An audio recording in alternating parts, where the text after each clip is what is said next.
Bueno, ustedes están viendo unas imágenes que le han dado la vuelta al mundo. Son entre 700 y 900 inmigrantes que perdieron la vida, según la declaración de uno de los testigos. Estas personas, el mar Mediterráneo, para ponerlo de una manera más amplia, se convirtió en un cementerio flotante y en realidad solamente cerca de 30 lograron sobrevivir. Le damos la bienvenida al profesor Joaquín Roy, que es el director del Centro de la Unión Europea en la Universidad de Miami. Gracias por estar con nosotros. Sin duda que, aunque está distante el mar Mediterráneo y donde no necesariamente tenemos mucha relación con esa parte del mundo, estas imágenes son espantosas, son horroríficas. Entonces, dígame, Europa también tiene problemas de inmigración. ¿Esto ahora es más agudo que antes?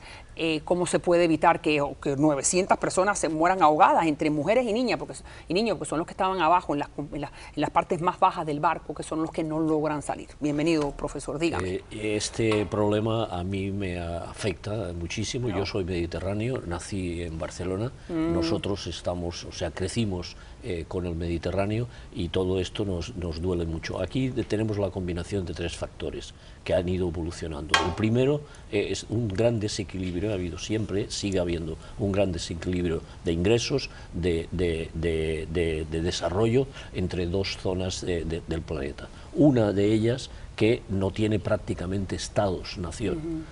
Y entonces está en conexión con una zona del planeta que ha sido integrada, esto muchísimo, la Unión Europea, pero que conserva unos estados-nación firmes. Los de la otra zona quieren ir a la primera. Claro. El segundo detalle que se ha unido a esto es un asunto de seguridad.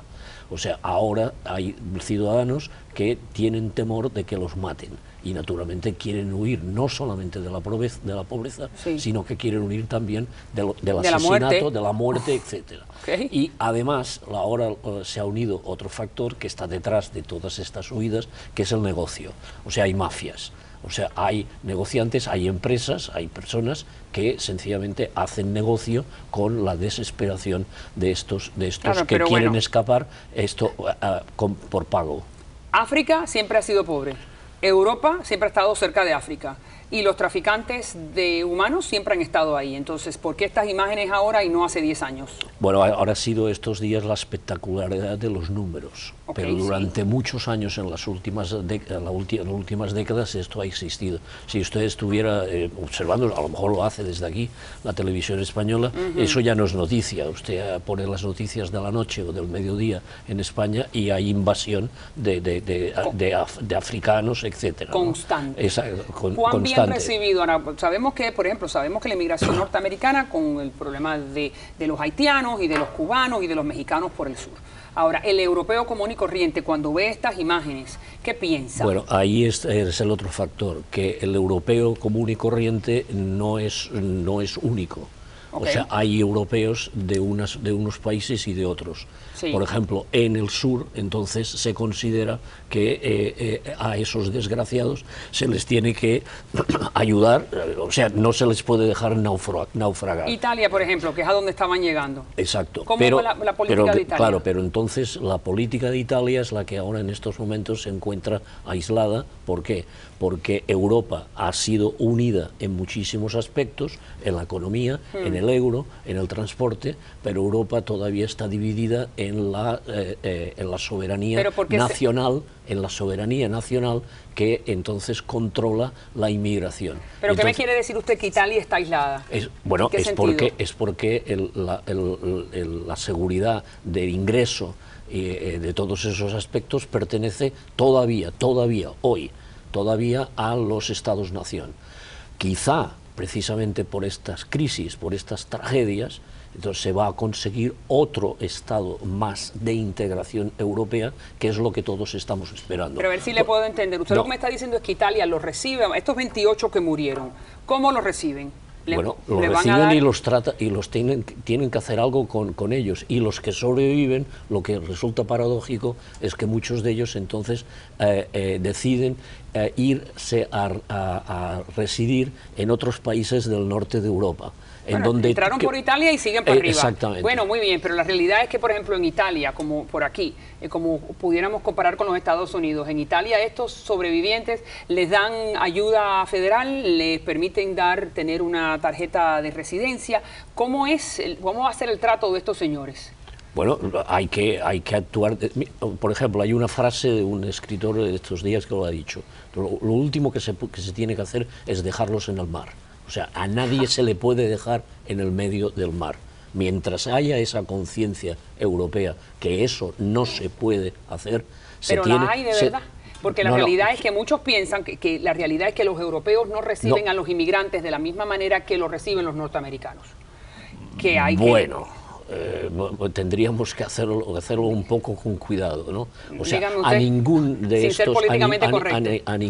estos desgraciados se le ha dejado esto en medio del mar. No, claro que no. Es las circunstancias. Y lo que entonces en estos momentos se necesita es que haya una política común. Y no la hay. Y hoy. No sé, mañana hay un consejo extraordinario, sí. No sé la semana próxima. Oye, hace 20 años no había euro. No, muy bien. Hace 15 años pues el Schengen pues prácticamente no existía. Fíjense que mañana, como usted estaba diciendo, va a haber una cumbre de emergencia. Todos los países blancos de la Unión Europea se reúnen, los ministros de Relaciones Exteriores y de Interior, para aprobar... No, cuidado, el Consejo, los primeros ministros. Los primeros ministros. Los jefes de Estado para de un gobierno. plan de 10 puntos en una reunión en Luxemburgo. Tiene usted razón, esos son los ministros de Asuntos Exteriores hace 2 días.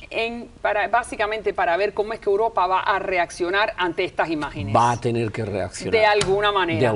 Y esperemos que sea para el beneficio de estos pobres señores. Porque esto no puede seguir sin duda que el problema de la inmigración africana. Pero fíjese otra vez, cuidado, que una de las medidas que se ha puesto encima de la mesa, por ejemplo, el ministro español de Asuntos Exteriores lo ha sugerido y está en la mesa, es que, por ejemplo, una medida sería la destrucción de esos barcos que usan las mafias para transportar a los desgraciados. ¿Cómo los van a destruir? Cuidado.